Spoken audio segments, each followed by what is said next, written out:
Puis-je danser avec vous ? Demanda la petite fille lors de la soirée père-fille, s'adressant au PDG qui avait abandonné sa mère 10 ans plus tôt. Il resta figé, sous le choc. Avant de commencer l'histoire, n'oubliez pas de laisser un like et de vous abonner à la chaîne pour voir plus d'histoires comme celle-ci. La grande salle de bal de l'hôtel Westfield scintillait de 1000 feux, qui se reflétaient sur le parquet ciré comme des étoiles. Des pères en costume faisaient valser leurs filles vêtues de robes à froufrou au son de la douce valse de l'orchestre. Robert Anderson se tenait en marge de l'événement caritatif, un verre de scotch à la main, observant la scène avec un intérêt distant. En tant que PDG de Pinnacle Technologies, sa présence était attendue à ses levées de fonds, bien que les causes infantiles n'aient jamais été sa priorité. « Monsieur Anderson, puis-je vous dire un mot ?» Un collègue s'approcha et Robert hocha la tête, reconnaissant de cette distraction qu'il arrachait à ce spectacle sentimental. Alors qu'il discutait des projections trimestrielles, Robert sentit une petite main tirer sur sa veste. En se retournant, il se retrouva face à une petite fille aux cheveux châtains et aux yeux noisettes familiers qui lui coupèrent le souffle. Sa robe bleu pâle était assortie au ruban dans ses cheveux, et elle se tenait avec une assurance qui démentait sa petite taille. « Excusez-moi, dit-elle d'une voix claire en tendant formellement la main. Voudriez-vous danser avec moi ?» Robert la dévisagea un instant, sans voix. Quelque chose dans ses yeux, leur forme, leur couleur, le percuta de plein fouet. « Je suis désolé, ma petite, parvint-il enfin à dire. Je pense que vous me confondez avec quelqu'un d'autre. Votre père doit être quelque part par ici. » L'expression de la petite fille ne scia pas. Aucune erreur. Vous êtes Robert Anderson, PDG de Pinnacle Technologies. Elle marqua une pause, puis prononça les mots qui allaient faire voler en éclats son monde si soigneusement construit. Et vous êtes mon père. La pièce sembla basculer. Les conversations s'estompèrent en un bourdonnement lointain tandis que Robert fixait l'enfant qui prétendait être sa fille. Une fille dont il ignorait l'existence. « Ce n'est pas possible, murmura-t-il, bien qu'au moment même où les mots quittaient sa bouche, il reconnut les traits de Sarah sur le visage de la fillette. Sarah, qu'il avait quittée 8 ans plus tôt. « Je m'appelle Emma Grace Anderson, poursuivit-elle, imperturbable. J'ai 7 ans. Mon anniversaire est le 18 mars. Ma mère est Sarah Wilson. Vous êtes partie quand elle était enceinte de moi. » Le collègue de Robert s'éclipsa discrètement, le laissant seul avec cet enfant qui parlait avec une franchise si surprenante. « Comment m'as-tu trouvé ?» demanda-t-il, sa voix à peine audible par-dessus la musique. « Google, répondit simplement Emma. De plus, votre photo était dans la vieille boîte de maman. Celle dont elle croit que j'ignore l'existence. » Elle jeta un coup d'œil à la piste de danse. « Alors, voulez-vous danser avec moi ? Juste une danse. C'est tout ce pourquoi je suis venu. » Robert sentit des dizaines d'yeux se poser sur eux, y compris ceux du photographe de l'événement. Le titre du journal de demain lui traversa l'esprit, « Un PDG de la tech refuse une danse à une enfant lors d'un bal de charité. » Juste une danse, accepta-t-il, posant son verre d'une main tremblante. Alors qu'il s'avançait sur la piste, Emma plaça sa petite main dans la sienne. « Je me suis entraîné, l'informa-t-elle sérieusement. C'est Michael qui m'a appris. Michael, l'ami de maman. Il m'emmène parfois aux événements père-fille. » Robert sentit une vague de jalousie irrationnelle monter en lui tandis qu'Emma le guidait dans les pas de base de la valse. Elle comptait à voix basse, se concentrant avec une intensité qui lui rappelait douloureusement la sienne. « Ta mère sait que tu es ici ?» demanda-t-il soudain. La légère hésitation d'Emma lui apprit tout ce qu'il devait savoir. « Elle pense que je suis à une soirée pyjama chez Madison. »« Emma, tu ne peux pas, il fallait que je vous rencontre, l'interrompit-elle. Juste une fois. » Alors que la musique s'élevait autour d'eux, Robert aperçut son reflet dans le mur de miroir de la salle de bal. Un homme accompli dansant avec une petite fille qui avait ses yeux et le menton déterminé de Sarah. Une fille dont il ignorait l'existence 5 minutes plus tôt. Une fille qu'il avait cherchée. « Pourquoi maintenant ?» demanda-t-il. « Après 7 ans. » Emma leva les yeux vers lui, soudainement vulnérable malgré son sang-froid. « Parce que j'avais besoin de savoir si vous étiez réel. » Sarah Wilson arpentait son salon, le téléphone collé à l'oreille, luttant pour que la panique ne perce pas dans sa voix. La mère de Madison jure qu'Emma n'est jamais arrivée pour la soirée pyjama.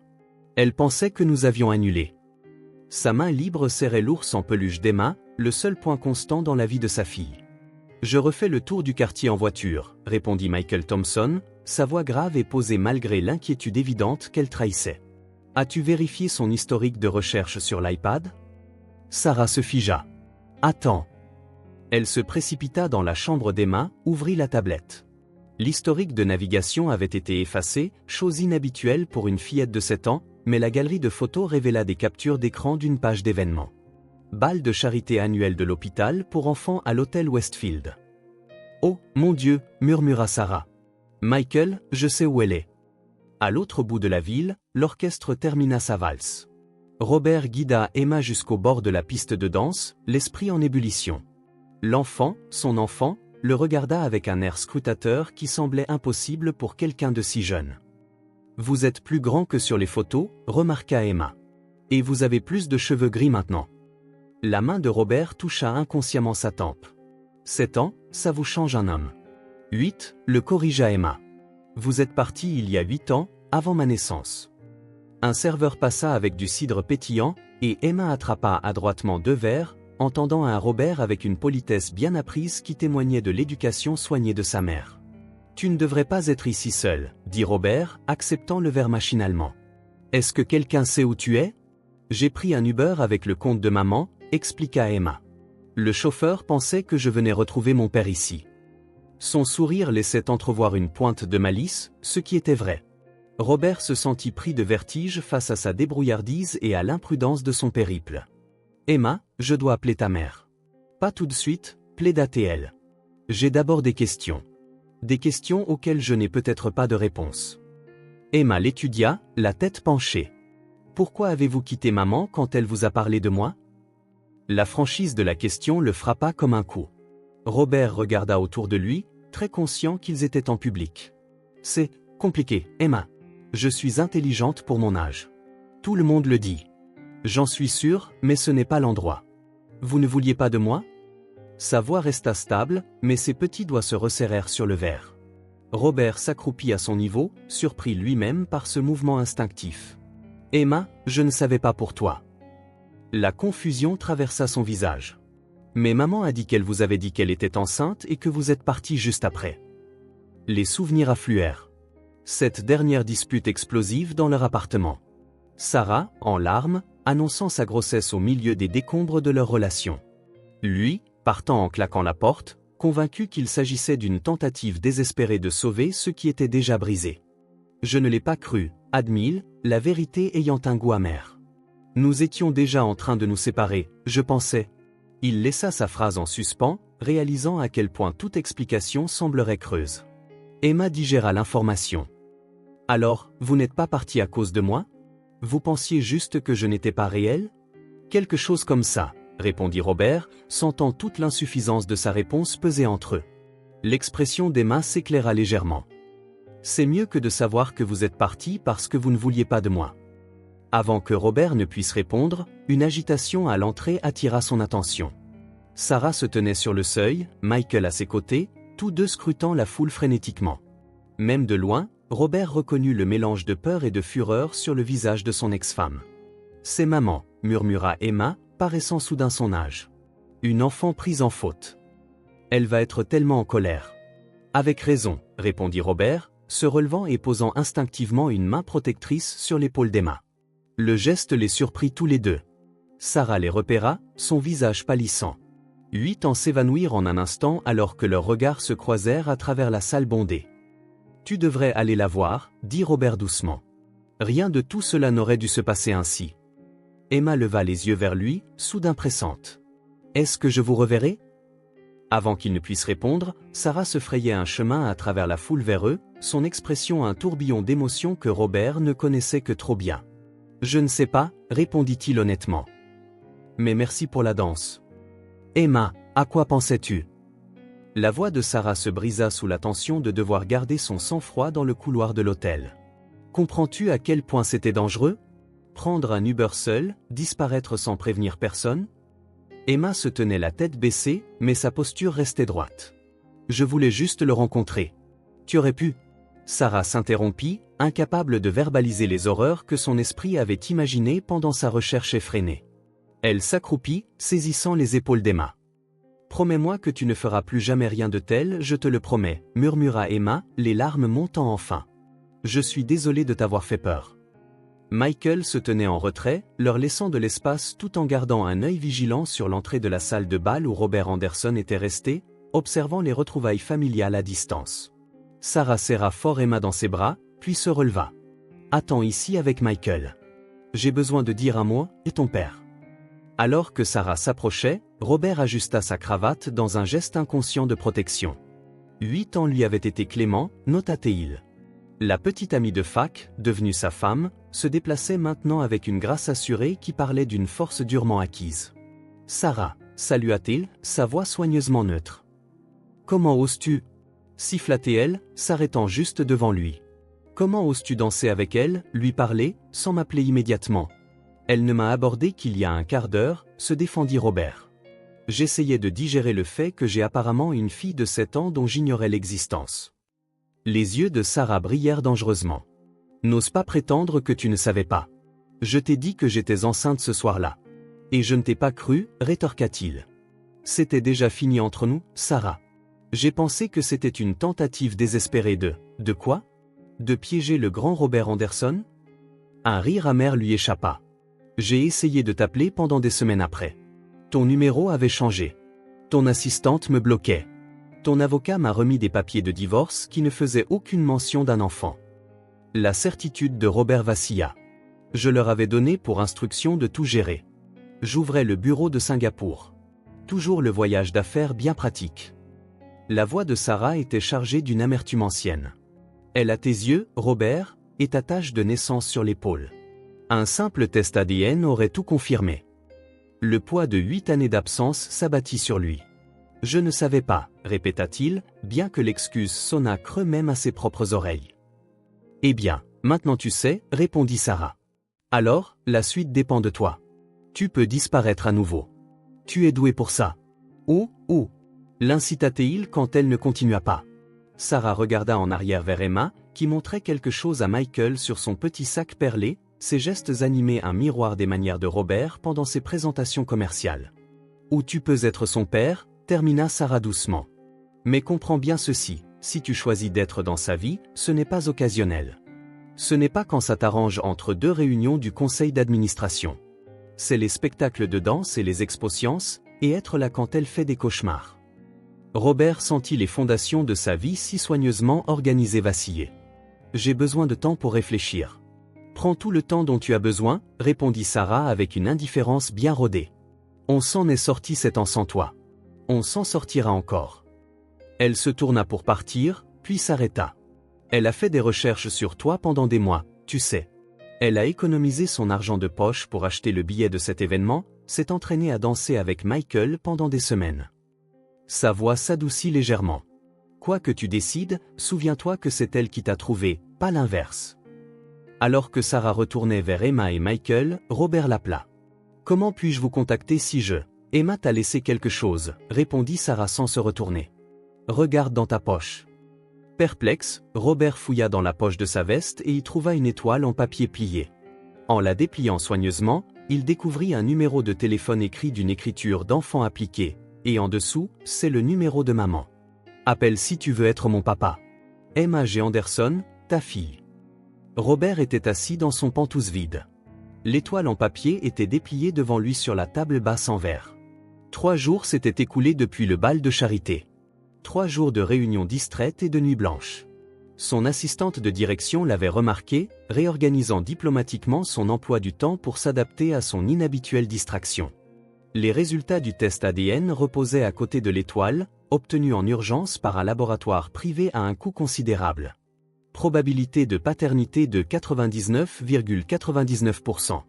La confirmation clinique de ce que les yeux noisettes d'Emma lui avaient déjà dit, il avait une fille. Son téléphone sonna, c'était le 3e appel de la journée de Michael Thompson. Robert avait évité son vice-président des opérations et père de substitution apparent de sa fille. Cette pensée le secouait encore. Sa fille, son ami jouant le père pour son enfant. Finalement, il répondit. « Michael. » « Il était temps, répondit la voix familière. « Il faut qu'on parle, Rob. »« À propos d'Emma ?»« Oui. »« À propos d'Emma, de Sarah, et du fait que tu erres dans les bureaux comme une âme en peine depuis 3 jours. » Robert soupira. « Pas ce soir. Apporte tous les dossiers qui nécessitent mon attention. J'apporterai plutôt du scotch, répondit Michael. Les dossiers peuvent attendre. Quelques heures plus tard, 2 verres de Macallan 25 reposaient entre eux tandis que Michael comblait les silences de Robert. Elle est extraordinaire, Rob. Brillante, têtue, observatrice. Elle lit déjà au niveau du lycée. Elle joue aux échecs comme un démon. La fierté colorait la voix de Michael. Elle a ton esprit d'analyse et la compassion de Sarah. Robert fit tournoyer son scotch intact. Depuis combien de temps es-tu dans leur vie? Depuis le début, admit Michael. J'ai croisé Sarah à l'hôpital à la naissance d'Emma. Née prématurément, mais une battante, tout comme sa mère. Il se pencha en avant. Sarah n'a jamais rien demandé, Rob. Ni argent, ni soutien. Elle a terminé ses études d'infirmière avec un nouveau-né, faisait des doubles gardes. J'ai juste aidé là où je pouvais. Tout en travaillant pour moi, observa Robert, avec une pointe d'agressivité dans la voix. Ne fais pas ça, l'avertit Michael. Ne ramène pas ça à une question de loyauté envers toi. Tu étais parti. Elles avaient besoin de quelqu'un. Robert concéda d'un signe de tête. Est-ce qu'Emma a tout ce dont elle a besoin? L'hésitation de Michael fut brève mais perceptible. Matériellement, Sarah s'en sort assez bien. Émotionnellement, elle posait de plus en plus de questions sur toi cette dernière année. D'où sa mission pour te retrouver. Il y a quelque chose que tu ne me dis pas. Michael posa son verre. C'est à Sarah de te le dire, pas à moi. On frappa à la porte, les interrompant. Robert ouvrit et trouva Sarah, les bras croisés, l'expression méfiante. Michael m'a appelé, expliqua-t-elle, entrant sans attendre d'invitation. Elle s'arrêta net à la vue des résultats ADN. Était-ce nécessaire? Pour moi, oui, répondit Robert. Entre, Sarah. Elle resta debout, déclinant son geste vers le canapé. Emma n'arrête pas de demander si tu vas appeler.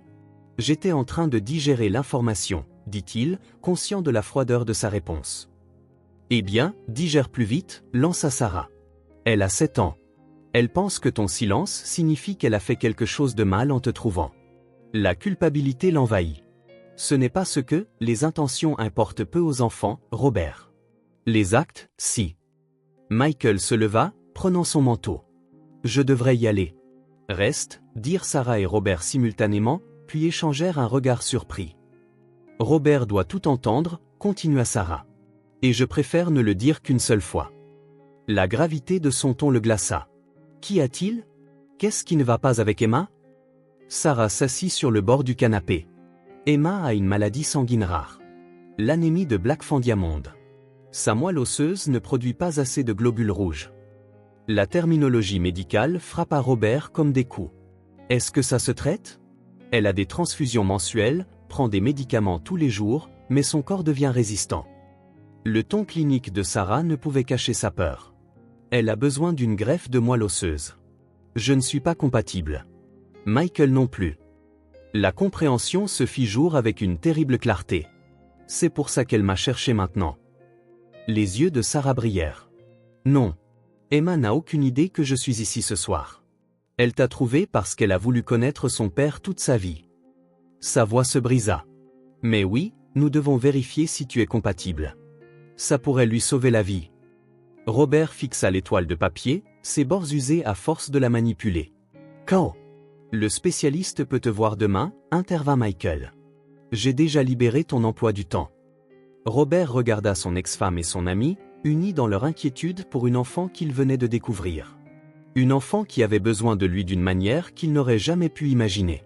J'y serai, promit-il, les mots semblant dérisoires face au poids de cette année manquée et d'un avenir incertain. Le service de pédiatrie grouillait d'activité alors que Robert suivait Sarah dans des couloirs décorés de fresques colorées et de lumières scintillantes. Chaque pas semblait surréaliste. Cet univers parallèle et caché de la maladie infantile existant à côté de son monde de salles de conseil et de bilan comptable. Emma ne sait pas pourquoi tu es là, lui rappela Sarah en s'arrêtant devant une chambre dont la porte était ornée d'étoiles en papier de construction. Elle pense que tu viens juste lui rendre visite. Et si je suis compatible? Demanda Robert doucement. L'expression de Sarah s'adoucit légèrement. Alors, nous lui expliquerons tout ensemble. À l'intérieur, Emma était assise en tailleur sur le lit d'hôpital, un échiquier devant elle, Michael assis en face. Son visage s'illumina quand elle aperçut Robert, bien qu'elle se reprit rapidement pour adopter une attitude faussement décontractée. Vous êtes venu, observa-t-elle, déplaçant un cavalier avec une précision délibérée. Échec, Michael. Michael gémit théâtralement. Elle est impitoyable, Rob. Aucune pitié pour un vieil homme. Robert s'approcha prudemment, remarquant la perfusion qui disparaissait sous la manche du pyjama Wonder Woman d'Emma. J'ai eu ton message. Très professionnel. L'étoile était une belle touche. De l'origami, expliqua Emma. J'apprends sur YouTube. Je peux aussi faire des grues et des grenouilles. Elle l'étudia ouvertement. Vous avez l'air fatigué. Emma, le réprimanda doucement Sarah. Ce n'est rien, l'assura Robert. Je suis fatigué. Le travail a été chargé. Emma hocha la tête d'un air entendu. Michael dit que vous dirigez une entreprise très importante qui fait parler les ordinateurs entre eux. C'est étonnamment précis, reconnut Robert en jetant un coup d'œil à Michael, qui haussa les épaules innocemment. Une infirmière apparut avec un sourire joyeux. Monsieur Anderson, nous sommes prêts pour vous maintenant. Le regard d'Emma s'aiguisa. Prêt pour quoi? Sarah s'avança. Robert doit juste faire quelques tests, ma chérie. Un examen de routine. Les yeux d'Emma se plissèrent, suspicieux. Dans le service d'oncologie pédiatrique. Robert sentit une vague de respect pour sa perspicacité. Pas étonnant qu'elle ait réussi à le retrouver. Je reviens vite, promit-il en suivant l'infirmière. 1 heure plus tard, Robert était assis dans le bureau du docteur Olivia Martinez tandis qu'elle lui expliquait le processus de don de moelle osseuse. Les analyses de sang préliminaires montraient une compatibilité prometteuse, bien que les résultats finaux prendraient plusieurs jours. Si vous êtes compatible, expliqua le docteur Martinez, la procédure de don elle-même dure environ 2 heures. Nous utilisons une aiguille spéciale pour prélever la moelle liquide de votre cœliaque. Et le temps de récupération? Demanda Robert, réorganisant déjà mentalement son emploi du temps. 1 semaine de courbature, peut-être 2 avant de vous sentir complètement normal. Et pour Emma, si ça marche. L'expression du docteur Martinez s'adoucit. La greffe est difficile. La récupération prend des mois, mais les taux de réussite sont bons avec des donneurs familiaux. Elle l'étudia. Vous venez juste d'apprendre pour votre fille, n'est-ce pas? Robert hocha la tête, incapable de verbaliser les émotions complexes qui l'agitaient. Pour ce que ça vaut, offrit le médecin, Sarah est l'un des parents les plus forts avec qui j'ai jamais travaillé. Emma est extraordinaire. Quelle que soit la manière dont vous procéderez à partir de maintenant, elles ont construit quelque chose de remarquable. Quand Robert retourna dans la chambre d'Emma, il la trouva seule, Sarah et Michael étant partis prendre un café. « Vous êtes malade aussi ?» demanda Emma sans détour alors qu'il s'asseyait près de son lit. « Non, répondit-il honnêtement. »« Alors pourquoi vous font-ils des tests ?» Robert considéra ses options. « Emma, que sais-tu de ta maladie ?» Elle soupira avec l'exaspération de quelqu'un qui avait expliqué cela de nombreuses fois. « Ma moelle osseuse est paresseuse. Elle ne fabrique pas assez de globules rouges qui transportent l'oxygène, alors je suis souvent fatiguée. Parfois, j'ai besoin du sang d'autres personnes. » Elle montra sa perfusion. « Comme aujourd'hui. Et ta mère t'a parlé des greffes de moelle osseuse ?»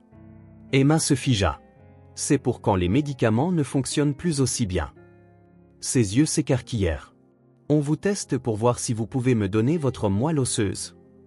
Robert hocha la tête, frappé par sa rapide compréhension. Est-ce que ça veut dire que les médicaments ne fonctionnent plus? La peur s'insinua dans sa voix pour la première fois. Ça veut dire qu'on explore toutes les options, répondit Robert prudemment. Ta mère est très méticuleuse. Emma réfléchit. Si vous étiez compatible, est-ce que ça vous ferait mal? Un peu, admit, mais pas longtemps. Le feriez-vous? Même si vous venez de me rencontrer? La question flotta entre eux, simple mais profonde. Oui, dit Robert, surpris par l'immédiateté et la certitude de sa réponse. Sans hésitation, la petite main d'Emma chercha la sienne, sa prise étonnamment forte. Merci. Elle fit une pause. Est-ce que ça veut dire que vous restez? Dans ma vie, je veux dire. Avant que Robert ne puisse répondre, Sarah et Michael revinrent, brisant l'instant. La question d'Emma resta en suspens tandis que les adultes échangeaient des regards significatifs par-dessus sa tête. Plus tard, dans le couloir de l'hôpital, le docteur Martinez s'approcha avec les résultats préliminaires. Nous avons besoin de plus de tests, mais c'est prometteur. Très prometteur. Quand le saurons-nous avec certitude? demanda Sarah, l'espoir luttant contre la prudence dans sa voix. D'ici vendredi, les assura le médecin. Si M. Anderson est compatible, nous pouvons programmer l'intervention pour la semaine prochaine. Alors qu'ils se dirigeaient vers le parking, un silence gêné s'étira entre eux jusqu'à ce que Robert prenne enfin la parole. J'aimerais la revoir avant vendredi, si c'est d'accord. Sarah l'étudia, cherchant quelque chose dans son expression. Quoi qu'elle y ait vu, la fille hochait lentement la tête. Elle a son club d'échecs demain après l'école. 16h, au centre communautaire de Maple Street. J'y serai, promit Robert. Alors qu'il regardait Sarah s'éloigner en voiture, Michael lui tapa sur l'épaule. Pour ce que ça vaut, je pense que tu fais ce qu'il faut. Je ne le fais pas pour avoir raison, répondit Robert doucement. Je le fais parce que c'est ma fille. Les mots sonnaient étranges sur sa langue, et pourtant indéniablement vrais. Le centre communautaire vibrait du silence concentré des enfants en pleine réflexion. Robert se tenait au fond de la salle, se sentant manifestement déplacé dans son costume d'affaires parmi les parents en tenue décontractée. Emma était assise devant un échiquier près de l'avant, le front plissé de concentration alors qu'elle contemplait son prochain coup contre un garçon faisant presque le double de sa taille. C'est la championne du club pour sa catégorie d'âge, murmura une voix à côté de lui. Robert se tourna pour trouver Sarah, qui s'était apparemment glissée après lui. Elle joue depuis qu'elle a 4 ans. C'est toi qui lui as appris ? Demanda-t-il. Sarah secoua la tête. Michael. Il joue depuis l'université. La pointe de jalousie familière revint. Toutes ces étapes, ces compétences, ces aspects de la personnalité de sa fille, façonnés par un autre homme alors qu'il était inconscient de tout, concentré sur les rapports trimestriels et les expansions de marché. Merci de m'avoir laissé venir, dit-il, au lieu d'exprimer ses pensées. Le regard de Sarah restait fixé sur Emma. C'est elle qui a demandé si tu viendrais. C'est la seule raison. Sur l'échiquier, Emma exécuta une manœuvre complexe qui laissa son adversaire cligner des yeux de surprise. Un petit sourire se dessina au coin de sa bouche, une expression que Robert reconnaissait dans son propre miroir. Les résultats du test sont arrivés en avance, dit Sarah doucement. Le docteur Martinez a appelé il y a 1 heure. Le cœur de Robert rata un battement. Et ? Tu es compatible. Un très bon candidat. Le soulagement et quelque chose de plus complexe colorait sa voix. L'intervention est prévue pour lundi si tu es toujours d'accord. Bien sûr que je le suis, répondit-il immédiatement. Sarah le regarda enfin directement. Ça n'efface pas les 8 dernières années, Robert. Je le sais.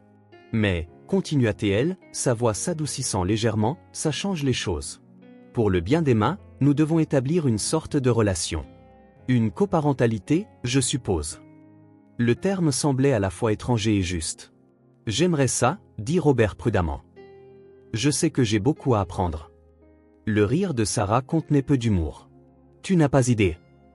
À l'autre bout de la pièce, Emma exécuta un échec et mat, son visage s'illuminant d'un triomphe contenu alors qu'elle tendait la main à son adversaire avec un esprit sportif bien rodé. Elle balaya la pièce du regard et aperçut Robert, son sourire s'élargissant un instant avant qu'elle ne se reprenne. Elle fait tellement d'efforts pour paraître décontractée que tu sois là, observa Sarah. Elle a répété ce qu'elle te dirait toute la matinée. Emma s'approcha d'eux, son carnet de notation d'échecs à la main. Tu es venu, dit-elle à Robert, faisant écho à sa salutation de l'hôpital. J'avais dit que je viendrais, répondit-il simplement. Maman dit que tu es compatible, continua Emma, son regard direct le défiant de biaiser. Oui, confirma-t-il en jetant un coup d'œil à Sarah. Ta mère et moi étions justement en train de discuter des prochaines étapes. Emma hocha la tête sérieusement. La greffe de moelle osseuse. J'ai lu des choses là-dessus. Elle leva son livre. Pas là-dedans. Ça, c'est juste les échecs. J'ai aussi des livres de médecine. Bien sûr que tu en as, murmura Robert, de plus en plus impressionné par cet enfant, son enfant. As-tu peur ? Demanda Emma de manière inattendue. La question le prit au dépourvu.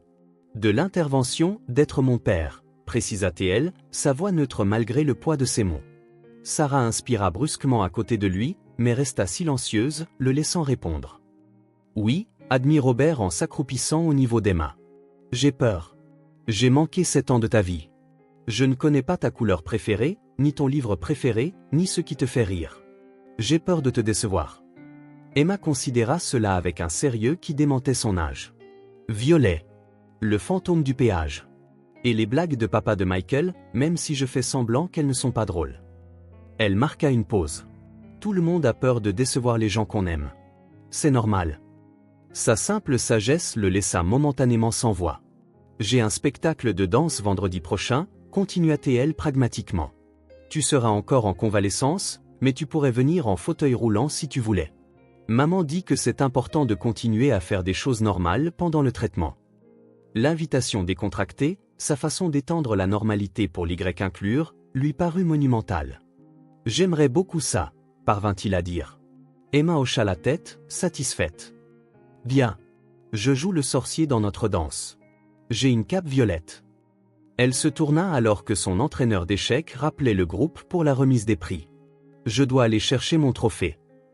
Alors qu'elle s'éloignait, Sarah laissa échapper un long soupir. Elle prépare cette conversation depuis des jours.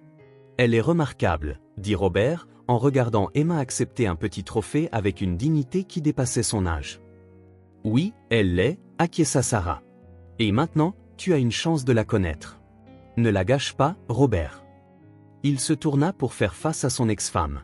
Sarah, à propos du passé, de mon départ, il y a quelque chose que tu devrais savoir. L'expression de Sarah se ferma immédiatement. Pas maintenant. Pas ici. C'est important, insista-t-il. La raison pour laquelle je suis parti. C'était à cause de l'appel ? L'interrompit-elle, sa voix à peine audible. Robert se figea. Tu savais pour ça ? Je l'ai découvert plus tard. Bien plus tard. La douleur vacilla sur son visage. Michael me l'a dit après que les choses se sont aggravées avec la maladie d'Emma. J'aurais dû te le dire moi-même, reconnut Robert. Je n'aurais pas dû partir comme ça. Non, acquiesça Sarah. Tu n'aurais pas dû. Elle regarda Emma montrer fièrement son trophée à son entraîneur. Mais c'est du passé. C'est Emma qui compte maintenant. À l'autre bout de la pièce, leur fille les regarda. Ces deux adultes naviguant maladroitement dans une nouvelle réalité à cause d'elle. Elle leur fit un petit signe de la main encourageant. Elle t'attendait, dit Sarah doucement. Même avant de savoir qu'elle avait besoin de ta moelle osseuse, elle t'a attendu toute sa vie. Le poids de ces mots s'installa sur les épaules de Robert, non pas comme un fardeau, mais comme une responsabilité qu'il était enfin prêt à accepter. Je suis là maintenant, promit-il, et je ne vais nulle part. Le matin de l'intervention de prélèvement de moelle osseuse se leva, clair et frais. Robert se tenait à la fenêtre de son pentouse, regardant le soleil se lever sur la ville.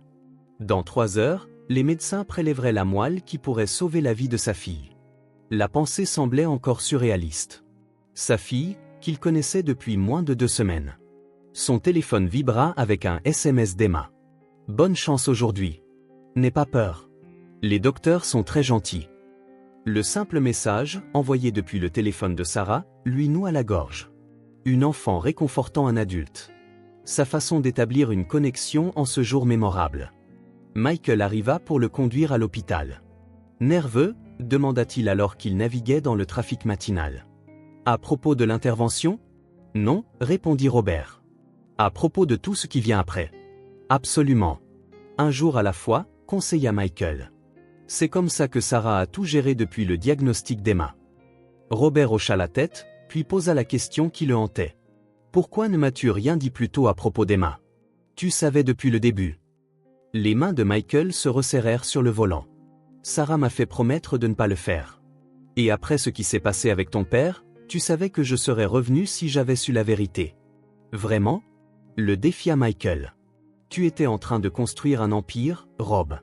Tu as quitté Sarah quand elle avait le plus besoin de toi. Je n'étais pas convaincu qu'un enfant changerait ça.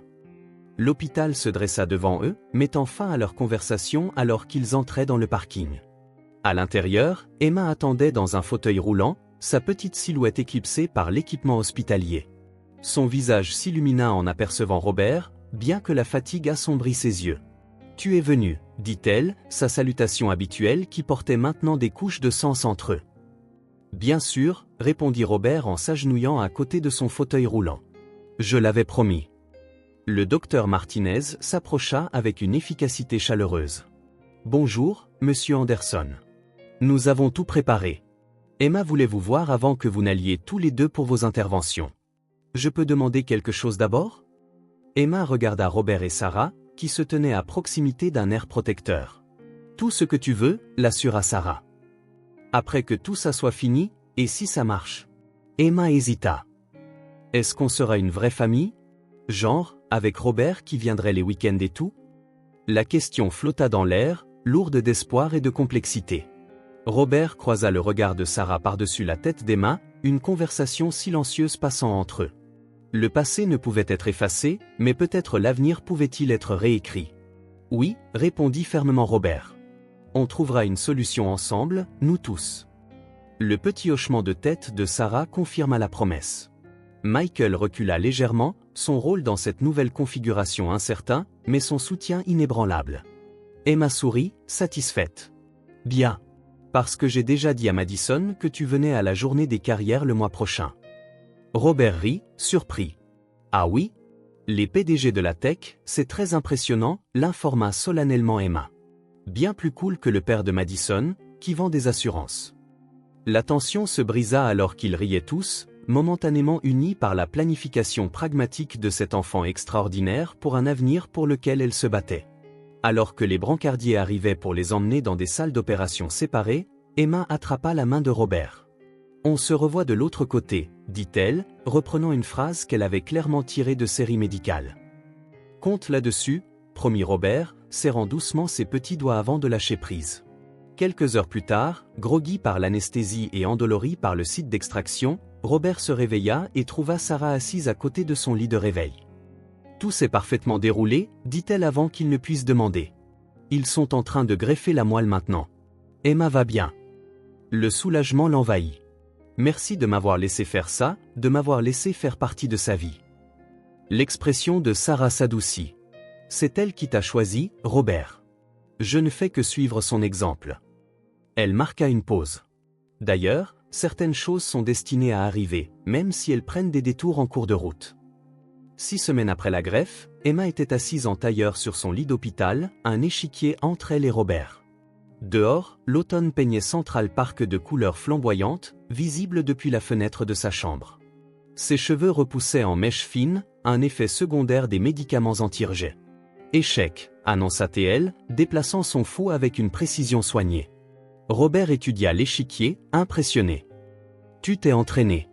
Michael apporte son ordinateur portable quand tu es en réunion de conseil. On joue en ligne. » Elle ajusta son bonnet en tricot violet, un cadeau de l'assistante de direction de Robert, qui avait pris l'habitude d'envoyer des colis de soins hebdomadaires. La mention de Michael déclenchait toujours un mélange complexe de gratitude et de jalousie chez Robert. Cet homme avait été là pour tous les moments qu'il avait manqués. Premier pas, premier mot, premier jour d'école. « À toi de jouer », l'incita Emma, interrompant ses pensées. Robert déplaça son cavalier, mettant délibérément en place une situation pédagogique. Emma la repéra immédiatement, capturant sa reine avec un sourire triomphant. « Tu l'as fait exprès », l'accusa TL. « Prouve-le », la défia T-il, s'amusant de son indignation. La porte s'ouvrit et Sarah entra avec le docteur Martinez. L'expression du médecin ne révéla rien alors qu'elle examinait les derniers résultats de test d'Emma. « Alors ?» lança Sarah, la tension évidente dans sa voix. Le docteur Martinez sourit. « Les chiffres sont excellents. La greffe prend magnifiquement bien. Encore 2 semaines, et Emma pourra continuer sa convalescence à la maison avec des visites hebdomadaires en ambulatoire. » Emma poussa un petit cri de joie, puis se reprit avec une dignité bien rodée. « Est-ce que ça veut dire que je peux retourner à l'école après les vacances de Noël ? » « Si les choses continuent comme ça, oui, » confirma le médecin. Après son départ, Emma se tourna vers Robert. « Ça veut dire que tu n'auras plus à me rendre visite à l'hôpital. »« Non, » acquiesça T-il. « Je devrais te rendre visite à la maison à la place. »« Et m'emmener au parc, » ajouta Emma. « Et au musée. »« Et faire du patin à glace quand je serai plus forte. » Robert échangea un regard avec Sarah, qui hocha légèrement la tête. « On peut arranger ça, » promit-il. Plus tard, alors qu'Emma faisait la sieste, Robert et Sarah se dirigèrent vers la cafétéria de l'hôpital dans un silence complice. Une trêve établie grâce à leur concentration commune sur la guérison d'Emma. « Nous devons parler de l'avenir », dit Sarah alors qu'ils s'asseyaient avec un café qu'aucun d'eux ne voulait vraiment. « Des arrangements pratiques. » Robert hocha la tête. « J'y ai pensé. J'aimerais des visites régulières, les week-ends peut-être, certains jours fériés. »« Ça pourrait marcher », acquiesça Sarah. « Emma a besoin de stabilité, mais elle a aussi besoin de toi dans sa vie. Elle hésita. Il y a autre chose. Les frais médicaux. L'assurance couvre la plupart, mais pas tout. Je veux aider, dit immédiatement Robert. S'il te plaît, laisse-moi faire. Sarah l'étudia. Il ne s'agit pas d'argent, Robert. Il s'agit d'engagement. Si tu es dans sa vie maintenant, tu y es complètement. Pas de disparition quand les choses deviennent difficiles. Je ne suis plus cette personne, promit-il. Vraiment? Le défia doucement Sarah. L'appel qui t'a fait partir il y a 8 ans. Ferais-tu un choix différent aujourd'hui? La question touchait au cœur de leur passé non résolu. L'appel désespéré du père de Robert depuis l'hôpital, l'état de sa mère qui se détériorait rapidement, le choix impossible entre son mariage qui s'effondrait et sa mère mourante, la décision de partir sans explication appropriée, trop dépassée pour gérer les deux crises. Oui, répondit-il honnêtement. J'aurais trouvé un moyen de gérer les deux. Sarah hocha la tête, acceptant sa réponse sans autre commentaire. Emma veut passer Noël à la maison. J'aimerais que tu te joignes à nous pour le dîner ce jour-là, si tu le veux bien. L'invitation, soigneusement formulée et limitée, représentait un pas en avant que Robert n'avait pas osé espérer si tôt. Je serais honoré, répondit-il simplement. Alors qu'ils retournaient dans la chambre d'Emma, ils trouvèrent Michael en train de lui lire Le fantôme du péage. Il leva les yeux, fermant le livre à leur entrée. On arrivait juste à la partie intéressante, expliqua-t-il. Ne t'arrête pas, protesta Emma. Robert n'a pas encore entendu cette histoire. Les trois adultes échangèrent un regard, naviguant dans leur rôle en évolution dans la vie de cet enfant. Puis Michael rouvrit le livre, continuant l'histoire tandis qu'Emma se blottissait plus profondément dans ses oreillers, contente d'avoir sa famille élargie réunie dans une seule pièce. La neige tombait doucement à l'extérieur de la fenêtre de la maison de Sarah alors que Robert sonnait à la porte, des cadeaux soigneusement équilibrés dans ses bras. La maison était modeste mais chaleureuse, décorée de lumières scintillantes et d'ornements faits main qui parlaient d'années de Noël qu'il avait manqué. Emma ouvrit la porte, le visage illuminé d'excitation. 2 mois après la greffe, son énergie revenait, bien qu'elle restât mince et se fatigât facilement. Ses cheveux avaient repoussé en une coupe garçonne qui encadrait son visage. « Tu es là !» s'exclama-t-elle. « Maman a dit qu'on ne pouvait pas ouvrir les cadeaux avant que tu n'arrives. » Désolé du retard, s'excusa Robert en entrant. Un appel du conseil d'administration de dernière minute. Sarah apparut de la cuisine, s'essuyant les mains sur un tablier de fête. Joyeux Noël, Robert. Le dîner est presque prêt. La formalité entre eux s'était adoucie au fil des semaines de convalescence d'Emma. Leurs préoccupations communes créant un pont par-dessus le gouffre de leur passé. Michael est dans le salon, l'informa Emma en prenant un des paquets. Il m'aide avec mon projet pour l'expo science. Robert l'a suivi dans une pièce confortable où un sapin de Noël scintillait de lumière colorée. Michael se leva pour le saluer, lui offrant une bière. Content que tu aies pu venir, dit-il avec une chaleur sincère. La relation entre les deux hommes avait évolué vers une amitié prudente. Michael avait pris un peu de recul alors que Robert assumait davantage de devoirs paternels, trouvant un nouvel équilibre qui donnait la priorité aux besoins d'Emma avant toute gêne adulte. C'est l'heure des cadeaux, annonça Emma, s'installant en tailleur près du sapin avec l'enthousiasme de n'importe quel enfant de 7 ans à Noël, malgré ses défis médicaux. Ils la regardèrent déballer le cadeau de Robert, un télescope accompagné de cartes du ciel. Ses yeux s'écarquillèrent. « C'est un modèle professionnel ? Semi-professionnel, précisa Robert. On pourra l'installer sur ton toit quand le temps sera plus clément. Michael, regarde !» s'exclama Emma, lui montrant les caractéristiques du télescope. Pendant qu'ils l'examinaient ensemble, Sarah toucha légèrement le bras de Robert. Cadeau parfait. Elle est obsédée par l'astronomie depuis qu'elle a lu des livres sur les femmes astronautes. J'ai eu de l'aide, admit Robert. Mon assistante a recherché des modèles adaptés à son âge. Sarah sourit. Tu apprends. Le dîner fut une affaire étonnamment confortable. Les adultes entretenant la conversation autour des bavardages excités d'Emma sur son retour à l'école en janvier. Seulement la demi-journée au début, lui rappela Sarah. Ordre du médecin. Mais j'irai à l'expo science, insista Emma. Mon projet sur les greffes de moelle osseuse va gagner le premier prix. Robert haussa les sourcils. Tu utilises ta propre expérience comme recherche ? Bien sûr, répondit Emma d'un ton neutre. Les sources primaires sont les plus fiables. Après le dîner, tandis qu'Emma montrait son nouveau télescope à Michael près de la fenêtre, Sarah tendit un petit paquet à Robert. De la part d'Emma et moi, expliqua-t-elle. À l'intérieur se trouvait une photo encadrée d'Emma nouveau-née, minuscule dans sa couveuse de néonatologie. Le deuxième article était une clé USB. « Qu'est-ce que c'est » demanda-t-il. « Tout ce que tu as manqué, dit Sarah doucement. Premier pas, premier mot, anniversaire. J'ai gardé des albums numériques. Emma a pensé que tu devrais les avoir. » Robert fixa les cadeaux, l'émotion lui serrant la gorge. « Sarah, je ne sais pas quoi dire. »« Tu n'as rien à dire, répondit-elle. Sois juste là maintenant. C'est tout ce qui compte. » Plus tard, alors que Robert s'apprêtait à partir, Emma le serra fort dans ses bras. « Le meilleur Noël de tous les temps, déclara-t-elle. On ne fait que commencer, promit-il, réalisant en le disant qu'il le pensait vraiment. Sur le seuil, Sarah s'arrêta avant de fermer la porte. « Bonne année, Robert. On se voit au rendez-vous chez le médecin d'Emma jeudi. » Je ne le manquerai pour rien au monde, l'assura-t-il, en regardant les flocons de neige se poser sur ses cheveux. Un instant, il entrevit la jeune femme dont il était tombé amoureux des années auparavant, résiliente, déterminée, gentille, malgré les épreuves de la vie. Mais l'instant passa, et Sarah sourit poliment avant de fermer la porte. Certains ponts, se dit Robert en se dirigeant vers sa voiture, prenaient plus de temps à reconstruire que d'autres. Mais pour le bien d'Emma, et peut-être pour le leur, l'effort en valait la peine. Le printemps arriva avec une explosion de couleurs à Central Park. Emma courait en avant sur le sentier, son énergie entièrement retrouvée après 6 mois de convalescence. Derrière elle, Robert et Sarah marchaient côte à côte, regardant leur fille avec une fierté partagée. Le docteur Martinez dit que ces derniers tests sont parfaits, rapporta Sarah. Mieux qu'il n'osait l'espérer. C'est merveilleux, répondit Robert, son soulagement palpable. La peur du rejet ou des complications les avait hantés pendant les mois d'hiver, mais Emma s'était révélée aussi résiliente en convalescence qu'elle était déterminée aux échecs. Elle a invité la moitié de sa classe à sa fête d'anniversaire le mois prochain, continua Sarah, y compris Madison, qui lui a apparemment pardonné la supercherie de la soirée pyjama. Robert sourit. 8 ans, difficile à croire.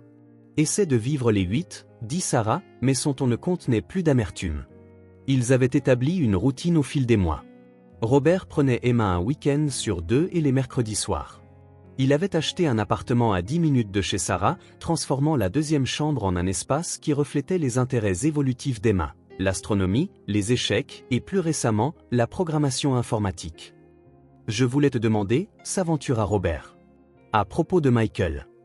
Sarah lui jeta un coup d'œil. Quoi, à son sujet? J'ai remarqué qu'il n'était pas aussi présent ces derniers temps. Une expression compliquée traversa le visage de Sarah. Michael avait besoin d'un peu d'espace pour comprendre son rôle dans tout ça. Je n'ai jamais eu l'intention de le mettre à l'écart, dit Robert prudemment. Il a été important pour Emma, pour vous deux. C'est compliqué, admit Sarah. Pendant 8 ans, c'était nous 3.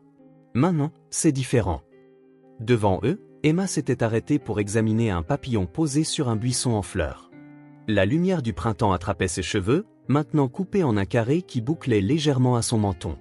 Je lui dois une dette que je ne pourrai jamais rembourser, dit Robert doucement. Pour avoir été là quand je ne l'étais pas. Sarah lui toucha brièvement le bras. Il le sait. Elle hésita. Il y a quelque chose que tu devrais savoir sur Michael et moi. Avant qu'elle ne puisse continuer, Emma les appela, leur faisant signe d'avancer avec enthousiasme. Papa, maman, venez voir cette chrysalide. Le mot papa provoquait encore un frisson d'émerveillement chez Robert chaque fois qu'Emma l'utilisait. La transition s'était faite naturellement au fil des mois de son implication, passant de Robert à papa sans cérémonie ni discussion. Ils rejoignirent Emma près du buisson, admirant la délicate chrysalide suspendue à une branche. C'est un monarque, les informa Emma avec autorité. On a appris la métamorphose en cours de science. À l'intérieur, il se décompose complètement et se reconstruit en quelque chose de nouveau. Sarah et Robert échangèrent un regard par-dessus la tête de leur fille, la métaphore n'échappant à aucun d'eux. Le changement peut être beau, observa Sarah. Mais ça prend du temps, ajouta Robert. Emma les regarda tour à tour. Vous parlez des papillons ou d'autre chose? Des deux, peut-être, répondit Sarah avec un petit sourire. Plus tard, après une glace et une visite au musée d'histoire naturelle, Robert les raccompagna à la maison de Sarah. Emma se précipita à l'intérieur pour appeler Madison au sujet de leur observation de papillons, laissant les adultes momentanément seuls sur le perron. « Qu'est-ce que tu allais me dire sur toi et Michael ?» demanda Robert. Sarah soupira. « Michael m'a demandé de l'épouser l'année dernière, avant qu'Emma ne te trouve. » La révélation n'aurait pas dû surprendre Robert. Pourtant, ce fut le cas. « Et tu as dit, j'ai dit que j'avais besoin de temps, » répondit Sarah. « Puis tout a changé quand Emma t'a trouvé. » Elle le regarda droit dans les yeux. « C'est un homme bien, Robert. Il aime Emma comme sa propre fille. »« Je sais, » reconnut Robert. « Vas-tu accepter ?» Sarah regarda vers la porte où leur fille avait disparu. « Je ne sais pas encore. Tout est différent maintenant. Nous trouvons tous notre chemin dans cette nouvelle réalité. » Robert hocha la tête, comprenant la complexité de leur vie entrelacée. « Quoi qu'il arrive, Emma passe en premier. Nous sommes d'accord là-dessus. »« Toujours, » confirma Sarah. Elle hésita, puis ajouta « Merci, Robert, d'être devenu le père dont elle a toujours eu besoin. » En s'éloignant, Robert réfléchit au parcours étrange qu'il avait mené ici, de PDG isolé à Copart, d'étranger à pair. La chrysalide qu'Emma leur avait montrée semblait un symbole approprié pour eux tous, brisant les anciennes structures pour construire quelque chose de nouveau et peut-être de plus beau. La salle de bal de l'hôtel Westfield scintillait à nouveau de mille feux, presque exactement un an après qu'Emma eut abordé Robert pour la première fois sur cette même piste de danse. Maintenant, ils entraient ensemble, la main d'Emma glissée avec confiance dans la sienne alors qu'ils se frayaient un chemin à travers le bal de charité annuel de l'hôpital pour enfants. « Il y a le docteur Martinez », signala Emma, faisant un signe de la main à son oncologue, qui discutait avec des administrateurs de l'hôpital. À 8 ans, Emma se tenait avec l'assurance de quelqu'un de bien plus âgé, sa robe violette, sa couleur préférée, toujours choisie spécifiquement pour cette soirée symbolique. L'année écoulée l'avait transformée de patiente en militante. Elle avait recueilli plus de 5 000 $ pour le service d'oncologie grâce à la collecte de fonds de son école, inspirée par sa propre expérience. Monsieur Anderson l'appela la coordinatrice de l'événement. « Nous sommes ravis que vous ayez augmenté le don de Pinacle cette année.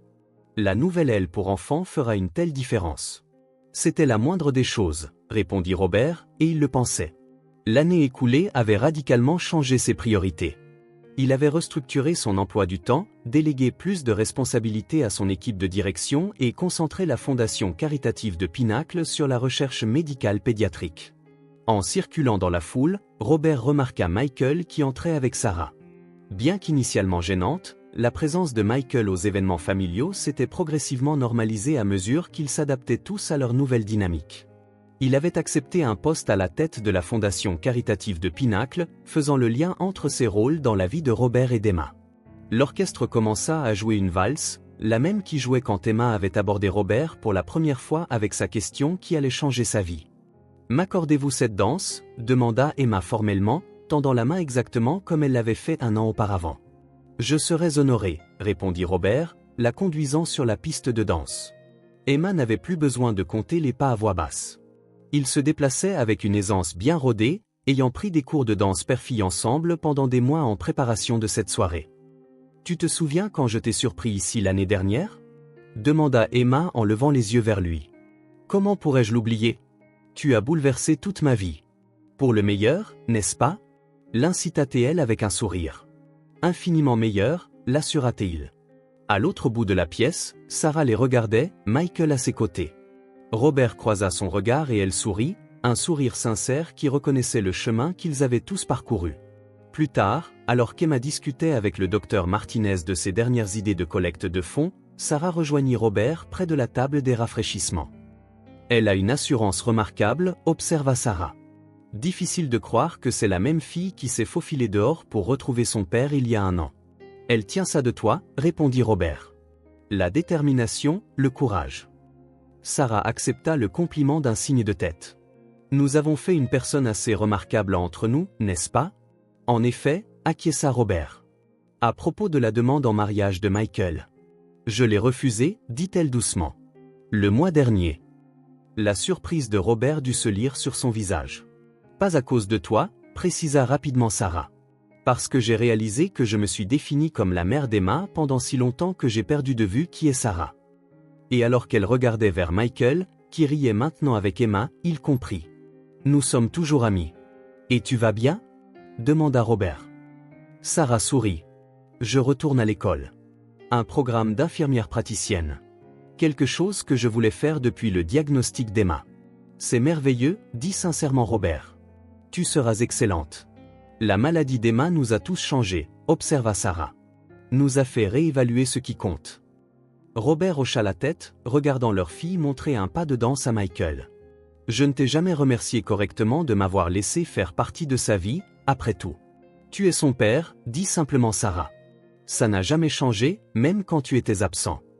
L'orchestre passa à une nouvelle chanson, et Emma revint vers eux en bondissant. Papa, il joue la danse spéciale père-fille. Viens. Alors que Robert se laissait entraîner sur la piste de danse, il aperçut leur reflet dans le mur de miroir, si différent d'il y a un an. Maintenant, au lieu du choc et de l'incrédulité, son visage montrait quelque chose qu'il ne s'attendait pas à retrouver un jour, le contentement. Papa, dit Emma pendant qu'il dansait, j'ai une question. Une autre qui va changer ma vie? La taquina-t-il. Peut-être, répondit-elle avec un sérieux surprenant.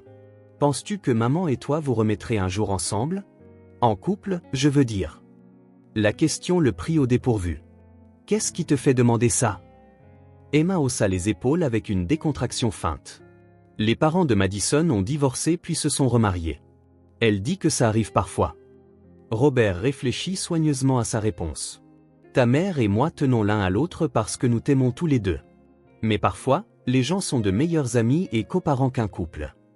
Emma hocha la tête, pensive. Ça a du sens. Je voulais juste demander. À la fin de la danse, Robert s'émerveilla de la capacité continue de sa fille à le surprendre par sa perspicacité et son courage à poser directement des questions difficiles. Certaines choses, semblait-il, ne changeaient jamais. 2 ans après la greffe de moelle osseuse d'Emma, Robert se tenait dans le jardin de la maison de Sarah, aidant Michael à installer des tables pour la fête du 10e anniversaire d'Emma. L'après-midi d'été était parfait. Ciel dégagé, brise légère et le bavardage excité des enfants explorant les décorations élaborées sur le thème de l'astronomie. Emma a dit que tu l'emmenais au camp spatial le mois prochain, commenta Michael alors qu'il dépliait des chaises. Elle compte les jours, confirma Robert. Apparemment, je suis parti pour une semaine de glace lyophilisée et de simulation de gravité zéro. Michael rit.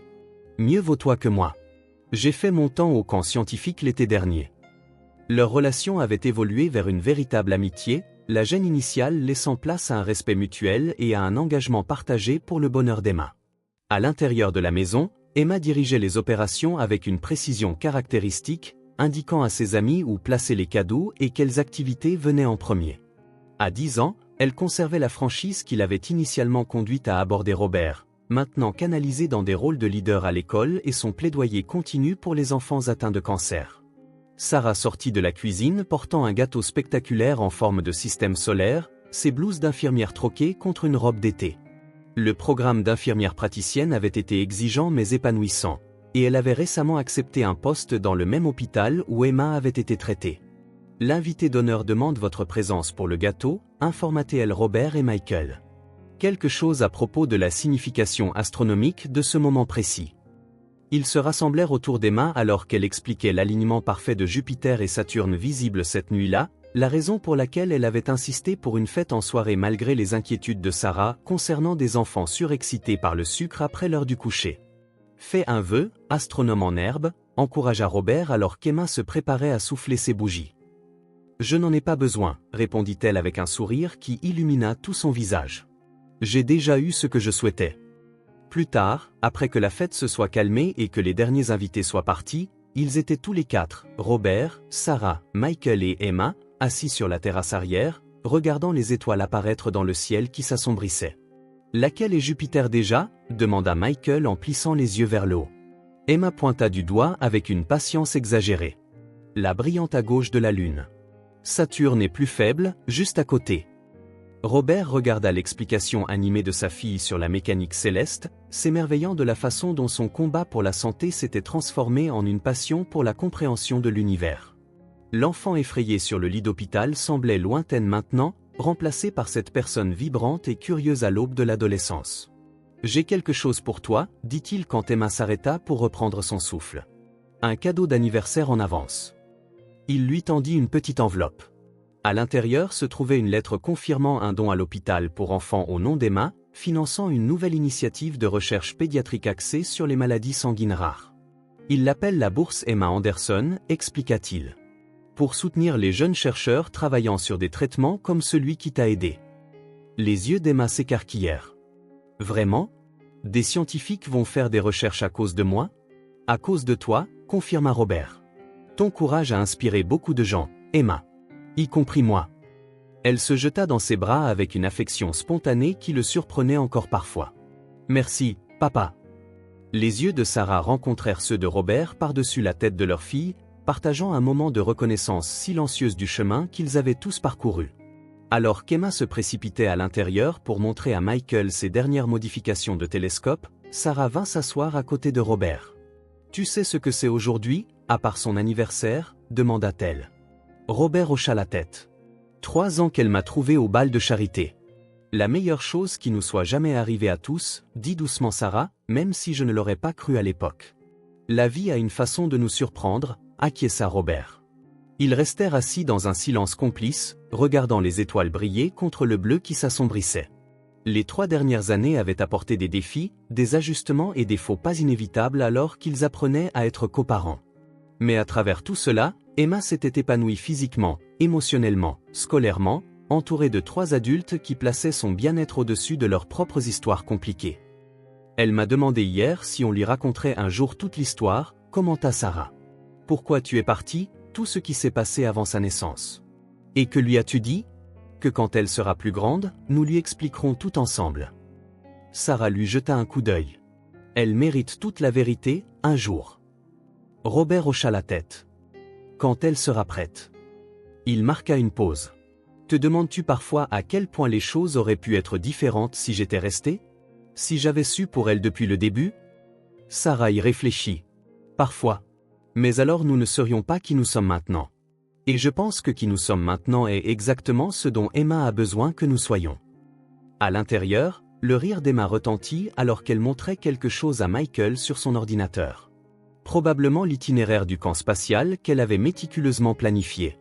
Tu sais ce qu'elle m'a dit la semaine dernière? Dit Robert. Qu'elle est contente que les choses se soient passées comme ça. Que si j'avais été là depuis le début, elle n'aurait peut-être jamais eu besoin de la greffe de moelle osseuse qui a guéri son sang pour toujours. Sarah sourit, bien que ses yeux brillent légèrement. Laissez Emma trouver le bon côté des choses en tout. Alors que les premières étoiles émergeaient pleinement, Emma fit irruption sur la terrasse, télescope à la main. Jupiter est visible. Venez voir. Ils se rassemblèrent autour d'elle alors qu'elle ajustait la mise au point, chacun jetant un œil à tour de rôle à travers la lentille vers la planète lointaine. L'enthousiasme d'Emma était contagieux, sa joie complète en présence de sa famille non conventionnelle mais dévouée. Certains voyages, se dit Robert en regardant sa fille nommer les étoiles visibles, commençaient par une simple question et menaient à des destinations jamais imaginées. 3 ans plus tôt, une courageuse petite fille lui avait demandé de danser. Ce faisant, elle l'avait conduit au rôle le plus significatif de sa vie, être son père. Fais un vœu, papa, l'exhorta Emma alors qu'une étoile filante traversait le ciel. Robert sourit, sa main trouvant celle de Sarah dans l'obscurité alors qu'Emma s'appuyait contre son épaule. Je n'en ai pas besoin, reprit-il, faisant écho aux paroles de sa fille. J'ai déjà tout ce que je pouvais souhaiter.